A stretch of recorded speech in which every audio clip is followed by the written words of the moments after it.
What's up guys, it's Punchy, and we're back with another weekly Deepwoken update. I'm sure there's something here for everyone to enjoy, but as always, make sure to hop in the game and test everything new to get that full experience. Last week, we just got a new oath with Soulbreaker, and it's actually just insane. It might be a little bit busted, but let's move on to this week. Anyway, if you enjoy exclusive update content just like this, make sure to like and subscribe. Without further ado, let's get right into it. Today, we received our very first fist style since the release of Deepwoken. Say what you want about Just Kurita rolling out a bit after it dropped, but this is something new. Introducing the Fang and Coil style. I'll do a showcase on the style moveset and explain how to unlock this for yourself. First of all, the animations for the style are absolutely amazing, with a special idle stance that makes the user look pretty light on their feet. Also, instead of just one type of martial arts, the Fang and Coil M1s make use of both punches and kick strikes with a freestyle flow of attacks. Using our M1s, this fist style has the same impact as others without any special status or mode or something like that. And finally, let's talk about the critical. The initial standing crit of the Coil style allows the user to sweep their enemy, dealing low posture damage on block, but ragdolling targets with a daze. This can set up decent combos and shut down approaching players, and it's pretty cool. So with the basic style, this is all we get, but with a special outfit, we do unlock something new. With a new outfit added today, the Jade Vigil's Weave, we obtain an exclusive running critical. But before we start, I heavily dislike locking gameplay mechanics behind an outfit or equipment because it's just so restrictive, but anyway, we'll see if this changes.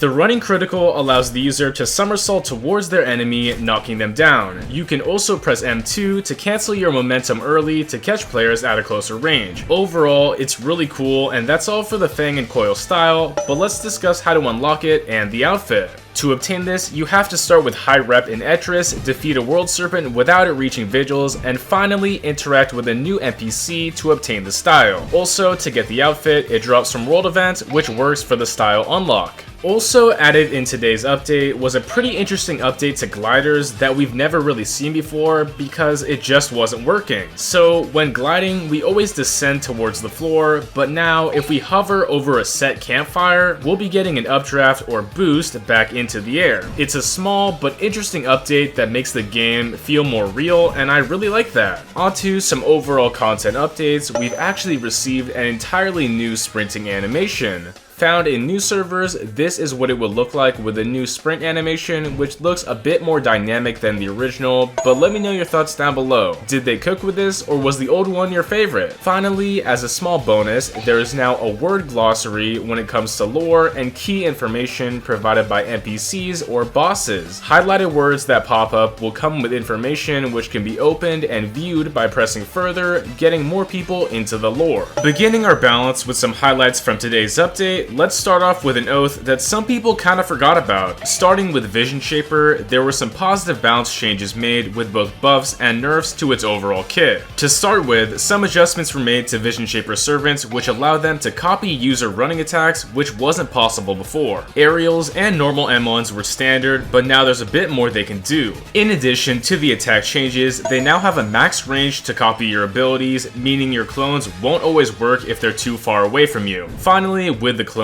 Reality Shift, the triggering of your loaded ability, now takes the range of the mantra into account before teleporting, so if it's range, they won't be running up close and getting hit. Additionally, when it comes to Mirror Illusion, it now applies hit stun to enemies, which is huge, and since this mantra is already good, this is solid. Also, some of the clones can now use mantras from the new oaths. Both Saintsworn and Soulbreaker clones couldn't use any of the mantras, but it's been fixed in today's update. Overall, just really nice changes here to VISIONSHAPER, making it smoother and overall more fun to play in many situations. Next, onto some nerfs, we got Saintsworn changes once again. So, when using the Lightning SAINTSBLADE mantra, it will now cancel on parry and no longer strike targets with the bolt if the mantra itself doesn't hit. Previously, this SAINTBLADE mantra just happened without any cancellation no matter what, but it's finally been fixed. Next up, with a nerf to JETSTRIKER, we got a sizable hit coming to Jet Kick. This move used to be a menace of PvP, clip clipping players instantly without any window to react, but its windup has actually been increased. So now, this should be harder to just throw out in combos whenever, forcing the user to really think about their timing instead. With that being said, JETSTRIKER is still really powerful no matter what happens. And that's about it for today's editions. As always, feel free to head in game and join up for Battle Royale, and you might see my team if you're lucky. Thank you so much to all my loyal fans and members who support my channel directly, and if you like what I do, feel free to join up down below for even more content. As always, thank you again, and make sure to like and subscribe. I'm shooting for 110k subs, and let's hit that goal. Have a good one. It's punching time.